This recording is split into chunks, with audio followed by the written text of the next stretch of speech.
Halo teman-teman guys. semuanya. Nah, gue mau ngomong welcome back ya. Tapi karena ini pertemuan pertama kita, jadi nggak usah ngomong dulu deh. Minggu depan aja kita ngomongnya. Ya, Nah, benar-benar. di sini ada aku Vika. Dan aku Denis. Kita datang di sini buat ngobrol-ngobrol. Betul. Dan sambil siapa tahu nanti ada brand yang lirik podcast ini nanti boom ya kan. Ada iklan di sini. Ya, harus iklan aja ya. Kalau beneran ada yang minat nanti ada link di bawah untuk kontak personnya. Silakan hubungi ya. Nah, kita mau ngucapin selamat datang di Oseng, Obrolan seputar Paroki Kristus Raja Ngrambe.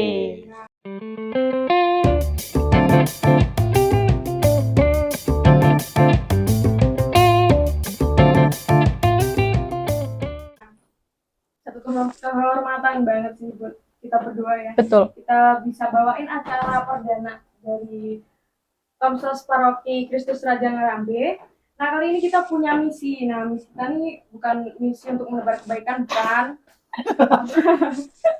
Apalagi menggurui itu bukan. Terus apalagi gibah, bukan ya. Sedikit saja. Sebenarnya misi kita di sini cuma ngobrol-ngobrol santai aja sebenarnya ya. Benar. Nah, karena kan kita ini udah masuk dalam masa Prapaskah ya teman-teman. Dan pasti kan identiknya Prapaskah itu apa sih? Kan pantang dan puasa kan pastinya. Nah, tapi perasaan kan baru kemarin ya kita latihan kor buat Natal. Terus yes, buat Natal ya yang super rumit itu. Natal udah pasca aja. Nah, dan kita udah akan puasa ya. Di mana? Mulai puasa malah. Oh iya, sudah mulai puasa Mas. Sudah puasa belum? Ya udah sih. Masnya nggak apa-apa sih sebenarnya ya. Puasa aku malah seneng soalnya bisa diet sambil ngirit juga ya kan. Atas nama irit ya. Iya dong. Tapi kan nggak apa-apa, tujuannya tetap sama. Betul. Sama untuk memuliakan Tuhan. Sekalian nanti pas Paskah udah kurus. Terus duitnya kekumpul buat beli baju pas misa. Bener. Tapi nggak gitu konsepnya ya. Nah makanya biar kita tidak tersesat nih teman-teman. Nah kita akan ngobrol bareng sama Romo kita. Romo zaman now kita. Romo kita paling ganteng dan keren. Ya. Paling karena memang hanya ada satu ini yang di sini. Yaitu Romo JP. Nah. Halo semuanya. Namanya Ya. Joko Purnomo. Oh gitu. Namanya. Ya, nah Joko Purnomo. Kira apa ada Nama panggung. Nama Ya, itu panggung. saya. Seperti Anda kan. Gak enak nih aku nama panggung. Apa? Ini Pak kan gak enak. Nah, Romo sudah tugas di Paroki Kristus Raja Ngrambe ini sudah berapa lama sih, Mo? Kurang lebih 7 bulan. 7 bulan baru 7 bulan ini. Ya.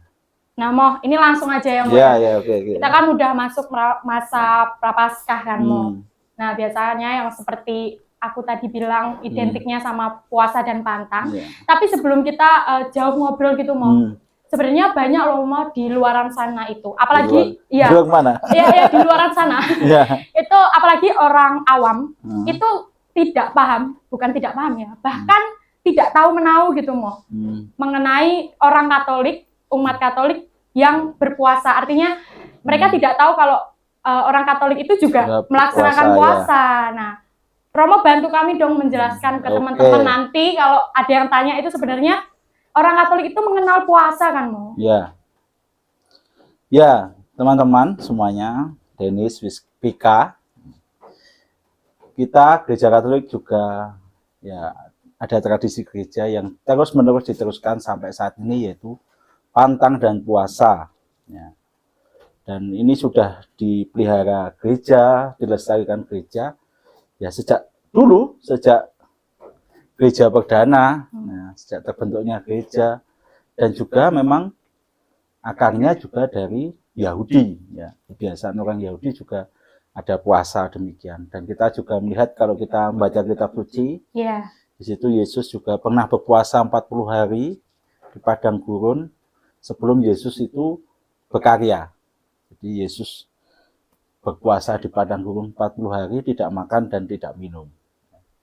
Tahu di kitab suci ada itu. Ya, tawan ya.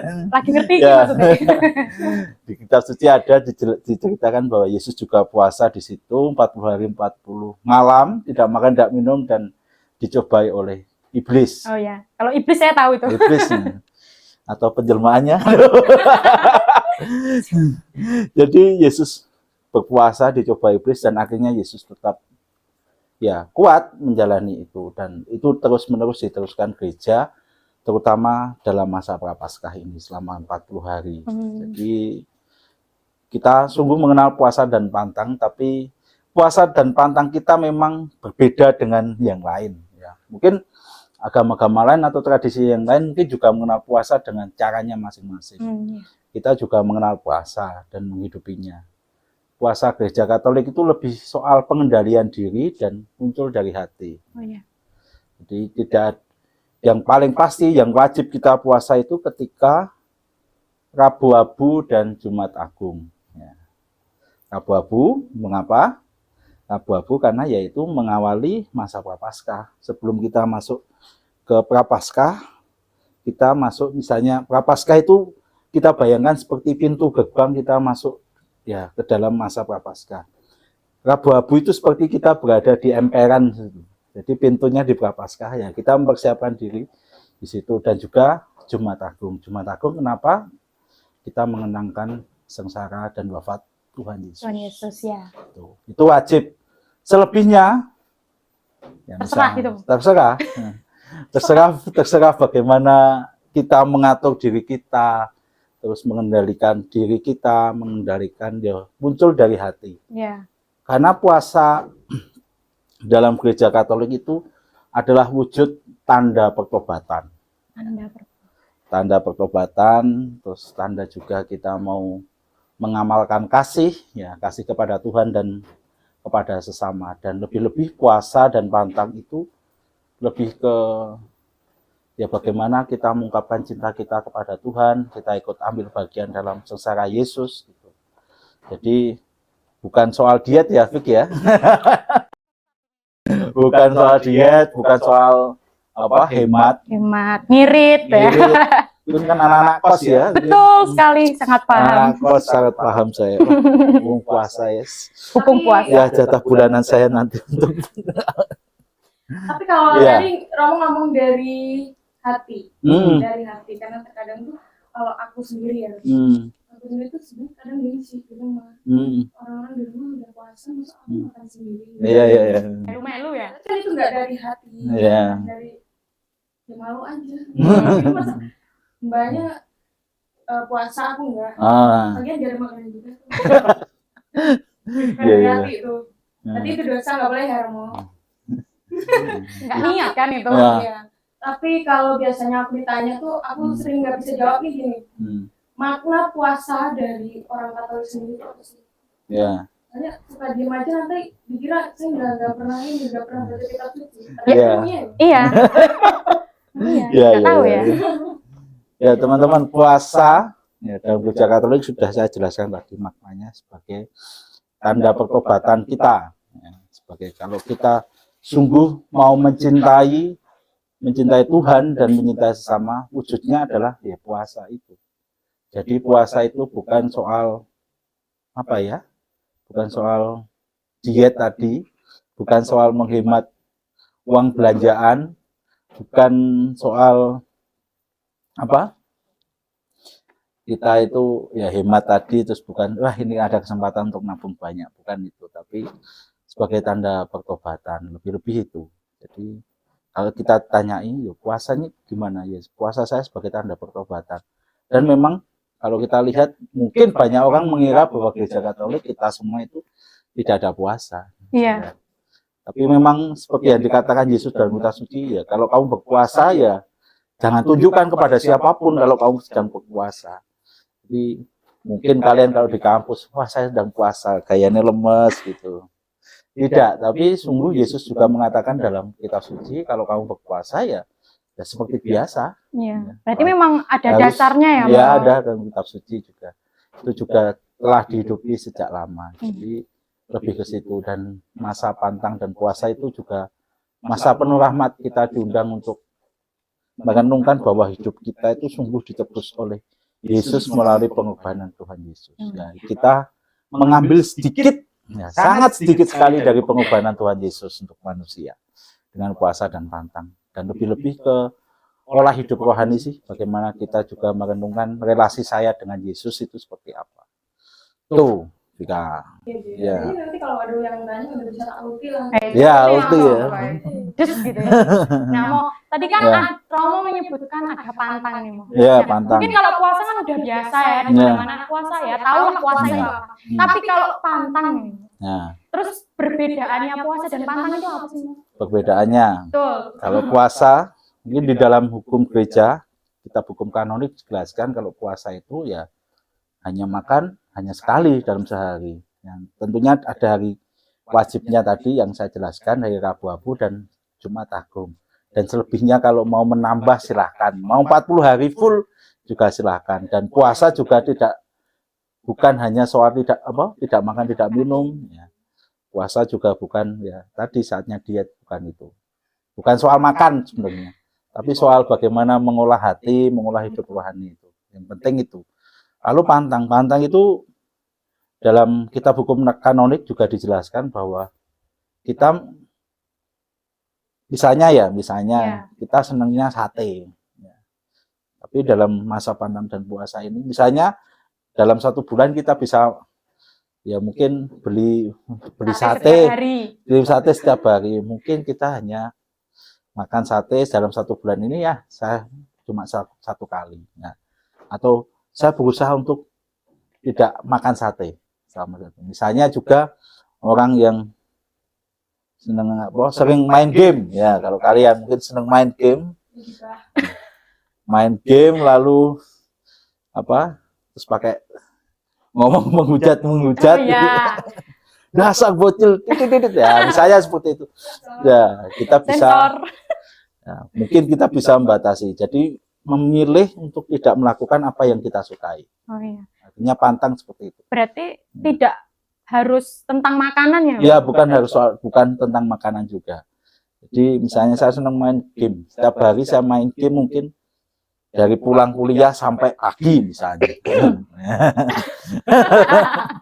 Pas waktunya kita push rank ini.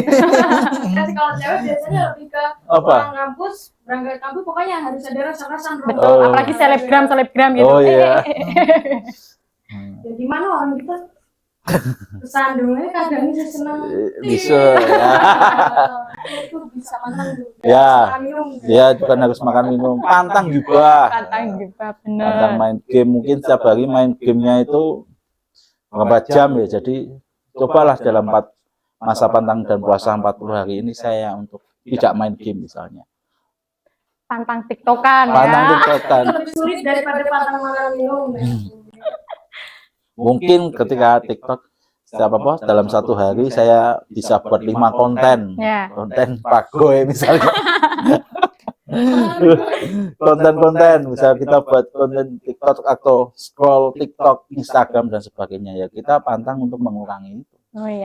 Memilih apa yang kita sukai, kita pilih untuk saya tidak mau melakukan.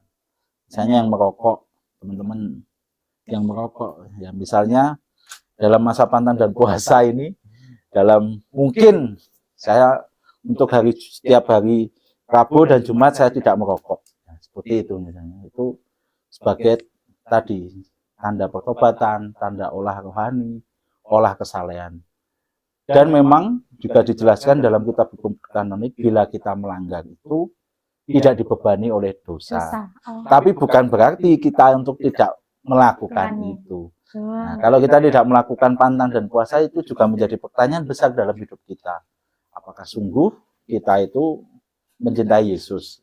Yesus sudah mencintai kita. Apakah sungguh saya juga mau menjawab cinta Yesus itu dengan pantang dan puasa ini? Tuh sih. Ya benar kata orang mau nggak dibebani dengan dosa, kadang kita suka terlena. Ya, kadang itu ya, makanya menjadi tantangan yang besar. Biasanya kan sesuatu tuh kayak nggak ada beban. Iya. Itu salah atau benar. Kadang ya udah. Sekarang soalnya gini, udah tertanam tuh dari dulu Tuhan itu pengampun. Benar. Murah hati. Tapi yang perlu diingat satu, asesok pengakuan dosa ya. Tuhan itu maha, ya. Biasanya gitu. Tapi Tuhan itu maha adil. Dia harus diingat. Iya, harus diingat itu. Dia seimbang ya. Tuhan itu maha pengampun, tapi Tuhan juga maha adil. Waduh, diulti. Ya. Jadi lebih ke situ sih, tanda pertobatan, tanda olah rohani juga. Misalnya juga kalian pantang dan puasa. Memang misalnya dalam 1 bulan ini misalnya ya, pengeluaran untuk hidup sehari-hari misal makanan. Ini 1 bulan saya habis 500.000 mungkin untuk masak dan sebagainya. Dengan pantang puasa ini mungkin saya cuma habis 250.000. Lalu 250.000-nya mau dikemanakan? Bukan ditabung. Wah, ini tuh untuk tambahan beli skincare. Bukan itu, tapi hasil pantang dan puasa 200 misalnya ya 250.000 itu ya untuk kasih puasa pembangunan. Jadi juga melatih kita bersolidaritas dengan saudara-saudara kita yang miskin, yang lemah. Oh, iya. Dan wujud namanya APP, itu dikatakan APP, aksi puasa pembangunan. Jadi hasil kita, jerih payah kita, perjuangan kita, pantang dan puasa itu ya kita berikan kepada Berguna gitu berguna, ya. bukan malah kembali ke diri kita. Jadi nggak ada gunanya sebenarnya. Dari kita untuk kita. Nggak ada gunanya itu. Bener juga. Itu sama juga tadi, malah dalam benak kita, dalam pikiran kita malah pantang dan puasa itu sama dengan ngirit tadi. Ngirit. Tapi bukan ngirit sebenarnya. Ya, bukan itu. Ya. Nah, jadi kalau intinya itu orang Katolik puasa dan pantang itu ada maknanya tersendiri yang betul. Maknanya dalam sekali ya. Bukan berarti kalau puasa itu nggak dosa, bukan. Ya itu tadi Tuhan itu adil. Seimbang. Itu harus jadi mengasihi dan adil. Oh, benar. Tapi kamu kalau puasa dan pantang itu ada batasannya nggak sih? Misalnya umur berapa? Iya. Dan caranya itu seperti apa sih? Kan beda ya, mau dari puasa-puasa yang lain. Ya, yang lain gitu. Ya. Jadi kalau dalam hukum kanonik, hukum gereja itu, pantang itu, orang yang wajib berpantang itu usia 14 tahun sampai awal tahun usia 60. Ya. Kalau orang yang berpuasa mulai usia 18 tahun sampai awal tahun 60. Lalu yang menjadi pertanyaan berarti mungkin mbah, loh kamu berarti usia saya 65 tahun, kalau saya puasa gimana? Ya nggak apa-apa. Jadi itu kan usia yang wajib. Ya, siapa tahu juga kan, juga mungkin orang yang sepuh mungkin sedang sakit dan sebagainya kan juga nggak bisa dipaksakan juga. Dan juga mungkin juga menjadi peran orang tua juga untuk melatih anak-anak, mendidik anak-anak yang usia mungkin SD diajari untuk pantang ya. Mungkin anak-anak SD mungkin seringkali mungkin uang sakunya biasanya dalam 1 hari 20.000 atau 10.000 ya.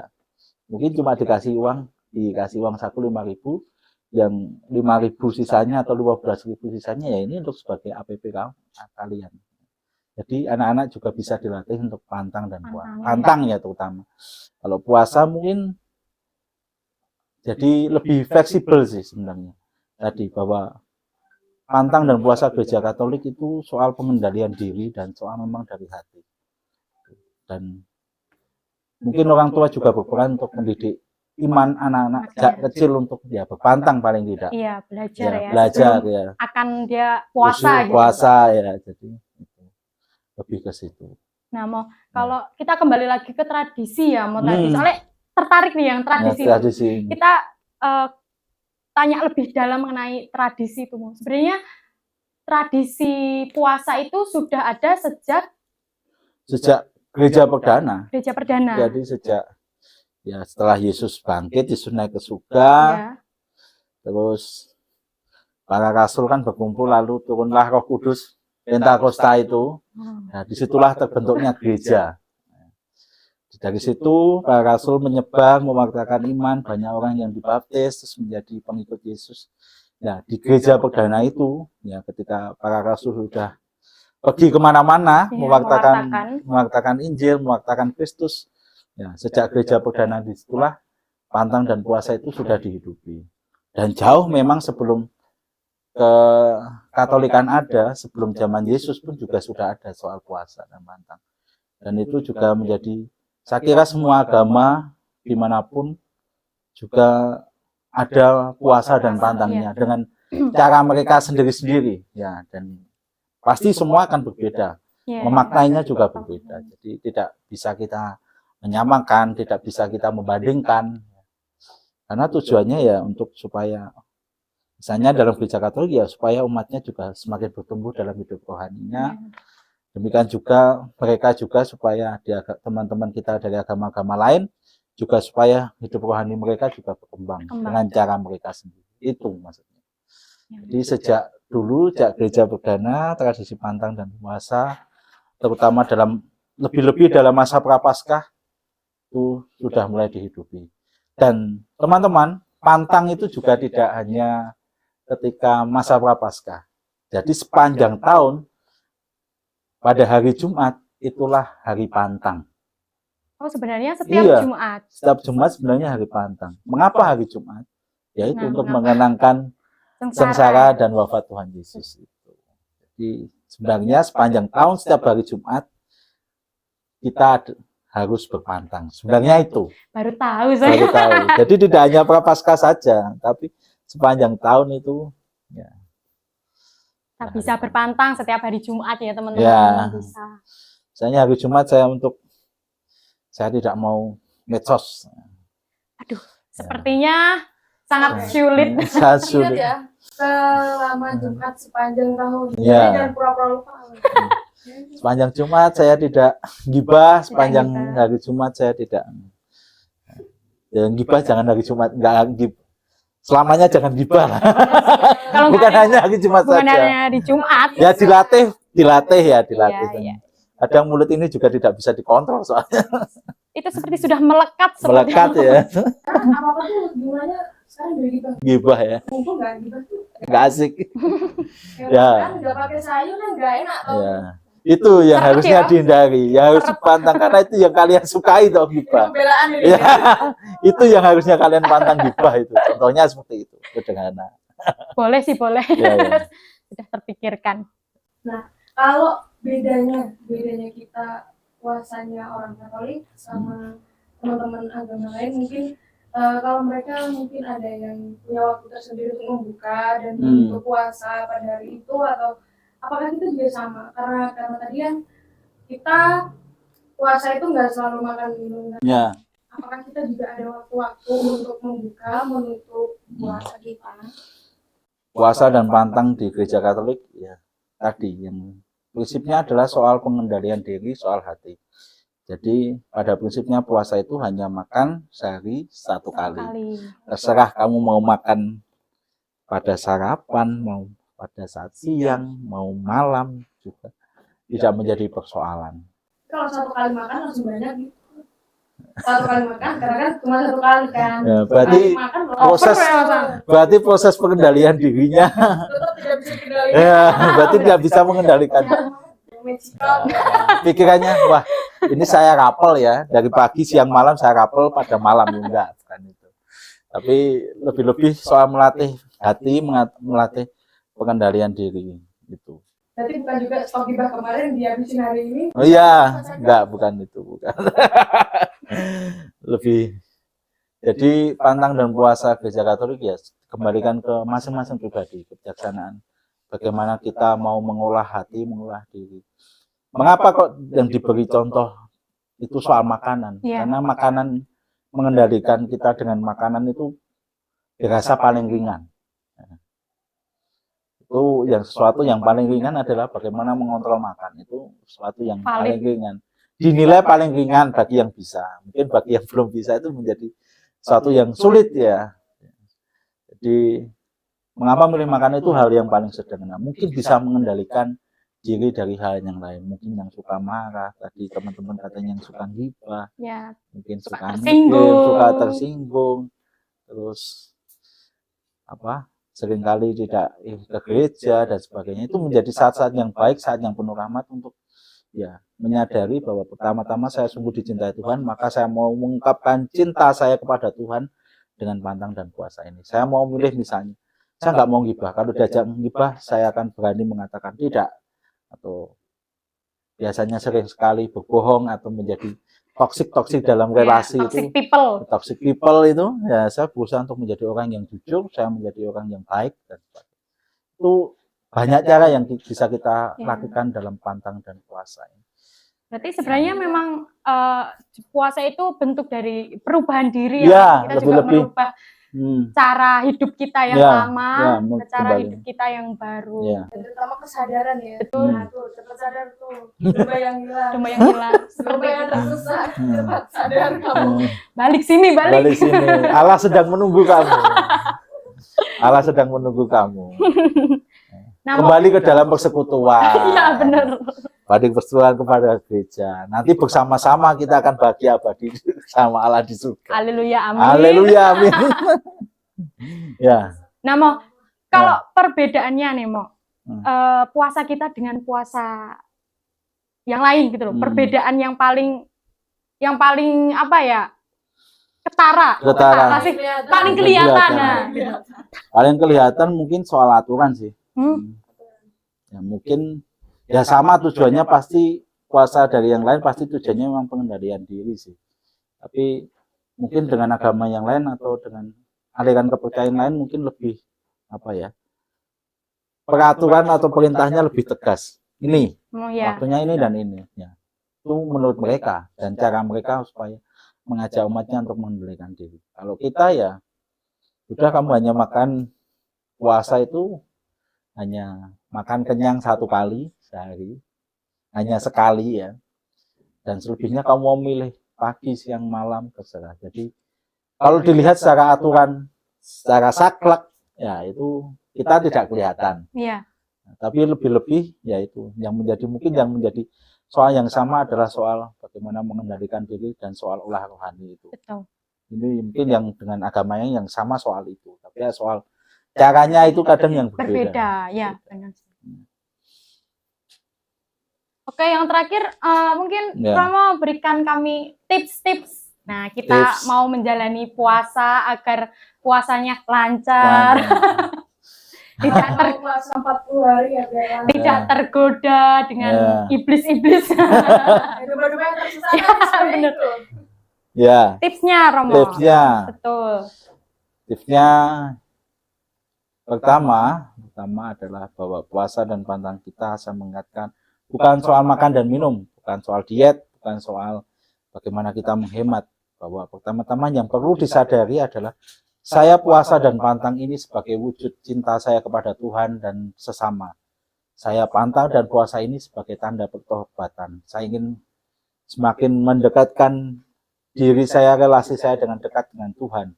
Lalu dan juga wujud dari pantang dan puasa ini adalah ya, akan saya berikan kepada orang-orang yang membutuhkan ya sebagai ungkapan amal kasih saya kepada sesama. Itu lebih-lebih yang pertama-tama harus disadari sehingga ya kita bisa mengontrol diri, mengendalikan diri. Ya berusaha untuk ya memilih apa yang memang sungguh itu kadang itu ya menjadi kecenderungan berbuat dosa atau mungkin sesuatu yang kita senangi yang terkadang ya tadi ujung-ujungnya dosa. Misalnya ghibah awalnya biasa, ngobrol biasa, nyantai, guyon-guyon, tiba-tiba ngomongin orang lain kan terus ya itu ujung-ujungnya kan dosa. Ya, jadi lebih-lebih ke bagaimana kita memilih apa yang seringkali kita lakukan yang mungkin menyebabkan dosa. Itu yang perlu kita lakukan, pantang dan puasa soal itu. Mungkin yang kadang kita diguyoni marah ya, atau mudah marah, mudah tersinggung, baperan, dan itulah yang menjadi pantang dan puasa kita soal itu. Itu yang juga pernah dituliskan oleh Paus Fransiskus banyak, mungkin bisa dicari di Google. Jadi Paus Fransiskus juga mengatakan bahwa puasa dan pantang itu bukan soal makan dan minum. Mungkin kita bisa puasa marah. Mungkin dalam setiap hari kita sering kali marah-marah. Apapun persoalannya, dari kecil sampai suatu yang besar. Siapapun orangnya, bahkan yang tidak bersalah kepada kita, kita juga marahi misalnya. Itu sebagai puasa tersendiri. Misalnya saya ingin puasa untuk mengendalikan misalnya komen-komen negatif di medsos. Kritik-kritik yang sesuatu misalnya ada teman kita upload, wah skincaremu murahan, nah, misalnya gitu. Lambine podo. Apa itu baju thrifting itu nggak baik. Misalnya seperti itu. tanya Filternya ke kambing.